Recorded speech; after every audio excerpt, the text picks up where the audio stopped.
అమరావతికి తరలి వచ్చేందుకు సమయం దగ్గర పడుతున్నందున భవనాల స్థితిగతులపై సచివాలయ మహిళా ఉద్యోగులు వెలగపూడిలో పర్యటించారు. ప్రభుత్వ భవన సముదాయాల నిర్మాణాలను పరిశీలించారు. పనులు వేగంగా జరుగుతున్న తీరును పరిశీలించారు. ఆర్థిక, రెవెన్యూ, పరిశ్రమల శాఖకు చెందిన ఉద్యోగినులు తాము విధులు నిర్వహించే ప్రదేశాలను తిలకించారు.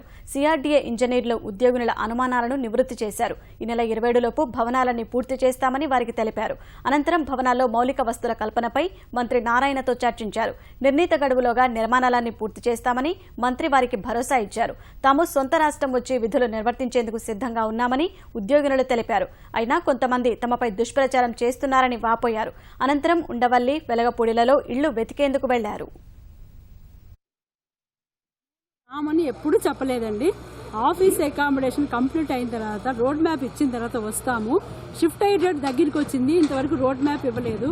ఏ బిల్డింగ్ ఎక్కడో తెలియలేదు.